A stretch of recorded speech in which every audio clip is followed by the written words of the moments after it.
on that, if they can enlighten us more on that.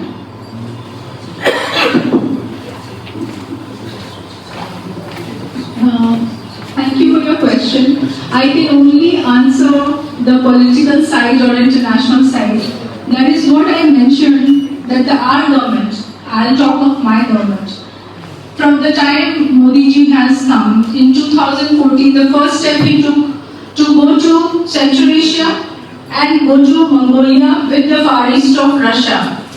And the going to Mongolia was not only for the resources which is rich there, but it was also to connect through Buddhism.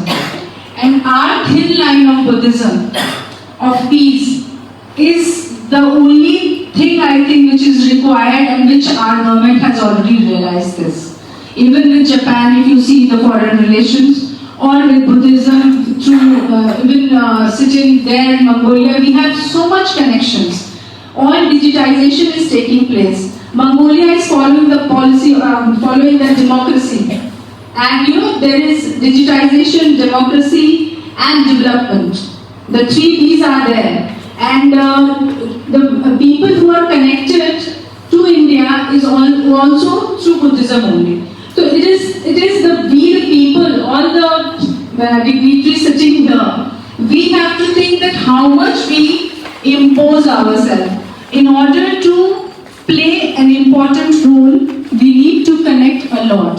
Sitting in other places, different places, just praying for peace won't help. If you have to come together, like Sir said, we have to come out. Like people, Gen Zs are coming out. Like they are coming in a different way, the youngsters. But all the monks should come out and should be on the forefront. And I'm sure our country, my India, is very much sure of pushing this Buddhism to bring peace in the entire world. We are there for Vasudhaiva Kutumbakam, like I said in my paper, and we believe in that. So we can only connect through, this is the only basic thing that all of you sitting here can do in each one of your countries, and we try to connect with the countries who have the similar thought process. So that I think more can be said by Sir. Thank you, Sir. I think that since time is almost, I'm keeping the time, we are already exceeded. So we can continue these discussions later also. My just temptation doesn't stop me, and please bear with me a few minutes that I'd like to make some comments on this. Very learned and very sincere emotions, very learned comments and very sincere emotions. The Professor and Venerable both have given us very thought-provoking presentations. But this thought is also, as it should not be just made, or it has to be implemented in this. So I see that we are generating that idea. I am trying to answer from the point of view, because of representing this panel. What Dr. Pooja Dabral has asked, yes, there was an oligarchy which was limiting the power of a few people. There was an obsession. The general people, there were Arya and the Shudras, the Khatyas and the Shudras. So this difference was there, and it had not percolated into that system. That was a weakness of the political structure that was there. But you see, our Buddha Shakyamuni stood against that. He stops the wars, he tries to bring up sort of an egalitarian. He wants to be very democratic, very republican in the full essence. So that's what he did, and that's the message. So the Shakyas, earlier to the Shakyamuni's intervention and after that. But besides all this, the lack of unity, the infighting, just limiting the state. Of course, the state has to be strong. The government and the country has to be strong. If it is not, it cannot protect anything. Even the best would be taken away, snatched, and maybe somewhere suppressed. So we need to have the protection. And look, when we have King Ashoka ruling, he does not dilute the administration. He keeps the administration strong. That is how the country would make progress, and the spread of the good ideas would be beyond the frontiers. So this was I tried to answer.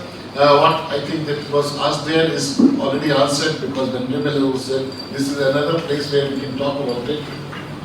Looking to that, I would just see that Professor Krishna has just, she says that the 21st century is the century for cultural security. I think that's a very important comment. It is for the cultural security that we need to stand, because political instabilities and stabilities, the cultural security, the culture cuts across through the ages. And I don't see that there is any difference between the Buddha's ways and the Shakyas. I think the Shakyas already had accepted what the Buddha's way was there.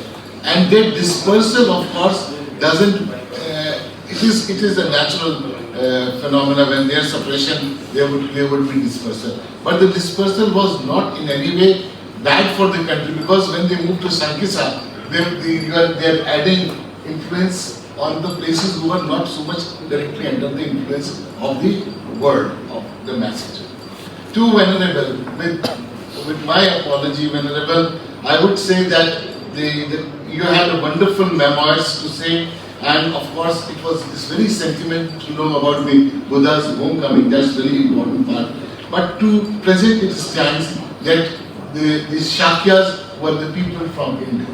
They were the people from, I would not say India, I would say the Indian continent, because we are not dividing into national boundaries, whether it's in Nepal or India or Myanmar or anything. It is to this place, to the Indian subcontinent, where the people belong. Yes, their transactions have been there, because the Sikhs and the Scythians and the Shakas that we know outside India, which was the Shakistan, and when Herodotus writes, Herodotus is the first, they were not as civilized and as advanced as the Shakas in India. So when we look at the Shakas in India, they are more advanced, more developed, more culturally, and then they are intellectually also. So that the contrast with the Scythians on the outside world, to whom the Greeks have referred, that is very much different. They are quite, I would say, primitive in their approaches. So this, I would think that what Michael Witzel and Christopher Beckwith have tried to suggest has already been countered by Levman and Bronsford, who say that these are the Indians on the Indian side. But to my explanation, I would add that lifestyles travel faster than even the people. So I think the influences already were carried forward, and they reached out before the actual missionaries, then the Dhamma could reach there. The influences had already been there in the fatherland, and that's why we get a confusion somewhere that the people were earlier from their side and they came to India. I think that this seminar, this conclave is getting like very much. It is really pondering over certain questions, but I'm sure that the objective would not be lost, and we are trying to see that the unity of the Shakyas and the cultural preservation of this particular legacy and this holders of this legacy is a very important issue, and we must